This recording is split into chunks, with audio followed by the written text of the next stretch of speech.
یہ ویڈیو دیکھیے گا ذرا۔ کیا اللہ پاک جو ہے وہ فیوچر دیکھ سکتا تھا؟ کیونکہ اگر اللہ پاک فیوچر دیکھ سکتا تھا تو اللہ نے یہ نہیں دیکھا کہ آدم جو ہے وہ پھل کھا لے گا، اور پھر اللہ نے یہ بھی نہیں دیکھا کہ شیطان آدم کو سجدہ نہیں کرے گا، یعنی کہ دو مسٹیک اللہ کر رہا ہے۔ تو اس کا مطلب اللہ فیوچر نہیں دیکھ سکتا، یا پھر یہ کہانی جھوٹی ہے، یا پھر اللہ پاک نے صرف ہمیں تڑپانے کے لیے ڈرامہ کیا؟ جواب ضرور دیجیے گا۔ سب سے پہلے میں آنسر کر دیتا ہوں، لیکن آپ لوگوں کو سمجھانے کے لیے کہ یہ کہہ رہا ہے کہ اللہ سبحانہ و تعالیٰ کو اگر علم تھا کہ حضرت آدم علیہ السلام نے پھل کھا لینا ہے اور شیطان نے تکبر کر لینا ہے، تو اللہ تعالیٰ یہ فیصلے کر کیوں نہیں دیتا؟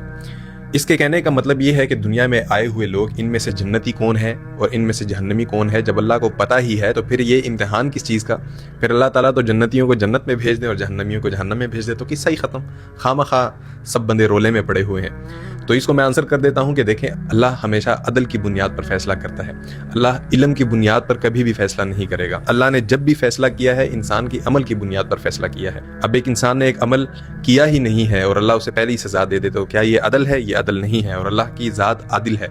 اب آپ خود سوچیں کہ شیطان نے ابھی تکبر کیا ہی نہیں ہے اور اللہ تعالیٰ پہلے ہی اسے علم کی بنیاد پر یہ کہیں کہ مجھے پتا ہے کہ تم تکبر کرو گے لہٰذا تم جنت سے نکل جاؤ، تو شیطان تو کھڑا ہو جائے گا کہ اللہ میں نے تو کچھ کیا ہی نہیں ہے، آپ مجھے پہلے ہی نکال رہے ہیں، جب میں کچھ کروں تو تب مجھے نکالے نا۔ تو یہاں پر یہ سوال پیدا ہو جاتا۔ تو اس لیے اللہ تعالیٰ نے ہر بندے کو مہلت دی ہوئی ہے کہ وہ جو عمل کرے گا اپنی مرضی سے کرے گا۔ اب اللہ کو پتا ہے کہ یہ عمل کیا کرے گا، اپنی مرضی سے ہی کرے گا، اللہ کو یہ ضرور پتا ہے، لیکن اللہ تعالیٰ نے پھر بھی اسے مہلت دی ہوئی ہے کہ ایٹ دی اینڈ جب اس کی سزا کی باری آئے تو پھر یہ منہ نہ پھیر سکے، پھر یہ منہ نہ موڑ سکے، پھر یہ انکار نہ کر سکے کہ یہ میں نے نہیں کیا، بلکہ اس کے عمل کے بنیاد پر اسے عمل دکھا کر بتایا جائے گا کہ یہ تم نے کیا ہے۔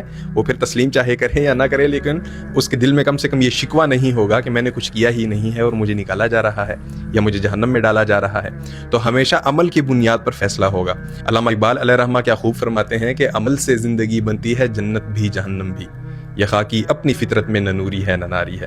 تو یاد رکھیں، جنت اور جہنم کا فیصلہ یہ عمل کی بنیاد پر ہوگا، یہ علم کی بنیاد پر نہیں ہوگا کہ کون جنتی ہے کون جہنمی ہے۔ مثال کے طور پہ ایک لطیفہ میں آپ کو سناتا ہوں، بہت پرانا ایک لطیفہ ہے کہ سکھوں نے آپس میں بیٹھ کر یہ طے کیا کہ ہم جناب گنے اگائیں گے۔ اب گنے جناب اگائے ان نے ہیں نہیں، اور بیچ میں سے کچھ لوگ بولتے ہیں کہ یہ جو ساتھ میں مسلمانوں کا محلہ ہے یہ لوگ تو آ کے یہ سارے گنے ہمارے چوس کے چلے جائیں گے، تو ہم کیا کریں گے پھر؟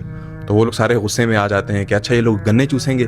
وہ جا کے جناب مسلمانوں کے محلے میں سب کی کٹ لگا کے آ جاتے ہیں اور سب کو کہتے ہیں کہ ہاں پھر چوسو گے گنے، مار مار کے سب کو پوچھ رہے ہوتے ہیں کہ پھر چوسو گے گنے، اور مسلمان بیچارے پریشان ہوتے ہیں کہ بھائی ہم نے کب چوسے گنے، کون سے گنے، کہاں کے گنے، کہ ابھی گنے اگائے ہیں نہیں، وہ بڑے ہوئے ہیں نہیں، اور پہلے سے ان نے وہ چوسنے کا الزام مسلمانوں پہ لگا کے ان کو مارنا شروع کر دیا۔ تو یہ کیا، اب ان نے ایویں فضول میں ان کو کوٹ دیا۔